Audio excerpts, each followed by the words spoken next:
জনগণের সাথে প্রতারণা করে আগামী 5 বছর বিএনপি ক্ষমতায় টিকে থাকতে পারবে না।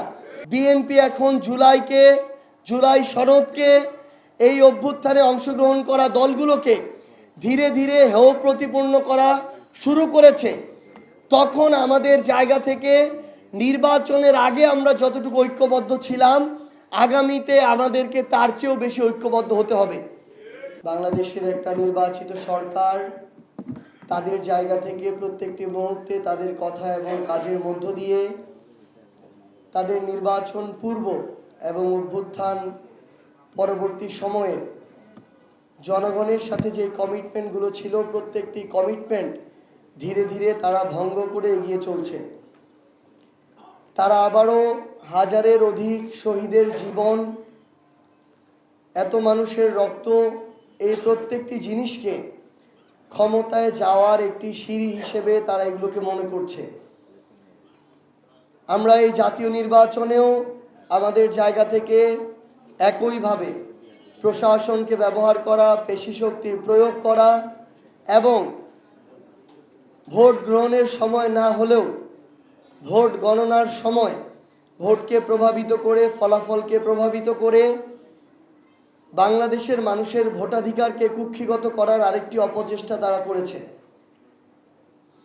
যেই কথাগুলো এখন ধীরে ধীরে এই ভোট যারা গ্রহণ করেছেন, অন্তর্বর্তীকালীন সরকারে যারা ছিলেন, তাদের মধ্য থেকে এখন এই কথাগুলো ধীরে ধীরে সামনে আসছে।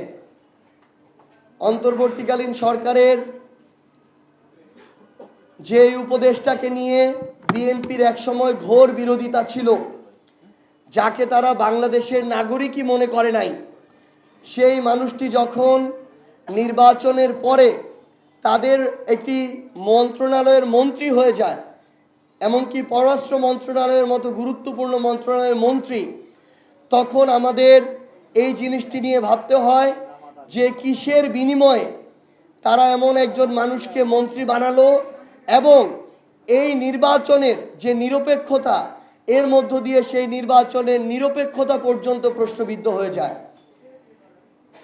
এই নির্বাচনের পরে যখন সেই শপথ গ্রহণের দিন থেকে শুরু করে প্রত্যেকটা জায়গায় বিএনপি এখন জুলাই সনদকে এই অভ্যুত্থানে অংশগ্রহণ করা দলগুলোকে ধীরে ধীরে হেয় প্রতিপন্ন করা শুরু করেছে, তখন আমাদের জায়গা থেকে নির্বাচনের আগে আমরা যতটুকু ঐক্যবদ্ধ ছিলাম, আগামীতে আমাদেরকে তার চেয়েও বেশি ঐক্যবদ্ধ হতে হবে। আমরা এমন অসংখ্য আসন রয়েছে বাংলাদেশে, আমরা হিসাব করে দেখি অন্তত 50টি আসন রয়েছে যেখানে 11 দলীয় জোট হারেনি, বরং তাদেরকে হারিয়ে দেওয়া হয়েছে।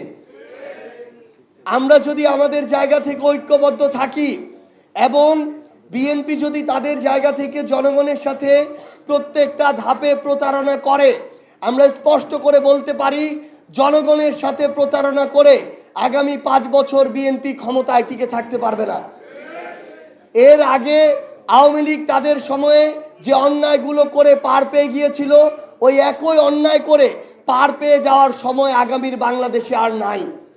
আমরা আপনাদেরকে আহ্বান করব, বাংলাদেশের প্রত্যেকটা পর্যায়ে আগামীতে যে স্থানীয় পর্যায়ের নির্বাচনগুলো আসছে, আমরা যেন ঐক্যবদ্ধভাবে এই স্থানীয় নির্বাচনে যে কেউ, দেশের হোক দেশের বাইরের হোক, দলের হোক কিংবা অন্য কোনো ধরনের লবিস্ট গ্রুপ হোক, কেউ যদি আমাদের স্থানীয় নির্বাচনে আমাদের ভোটাধিকার নিয়ে বিন্দুমাত্র ছিনিমিনি খেলার চেষ্টা করে, তাদেরকে যেন আমরা ঐক্যবদ্ধভাবে প্রভাবিত করি, তাদেরকে যেন আমরা ঐক্যবদ্ধভাবে প্রতিহত করি। কারণ মনে রাখবেন, তাদেরকে যদি আমরা স্থানীয় নির্বাচনেও এই সুযোগটুকু দেই, তাহলে জনগণ আমাদের উপরে আশা হারিয়ে ফেলবে। কারণ জনগণ এবার আমাদেরকে ভোট দিয়েছে, আমরা তাদের ভোটের অধিকার তাদের আশা অনুযায়ী রক্ষা করতে পারি নাই, কিন্তু আমাদের স্থানীয় নির্বাচনে এই অধিকারটুকু রক্ষা করতে হবে। আপনাদের সবাইকে আহ্বান জানাচ্ছি, আগামীর যে সামনের আমাদের লড়াই, আমরা যেন আমাদের ব্যক্তিগত, দলীয়, গোষ্ঠীগত স্বার্থগুলোকে ছোট হিসেবে রেখে আমরা যেন দেশের স্বার্থ, জাতীয় স্বার্থকে বৃহৎ অর্থে রেখে আমাদের লড়াইয়ে সফল হতে পারি। আপনাদের সাথে ইনশাআল্লাহ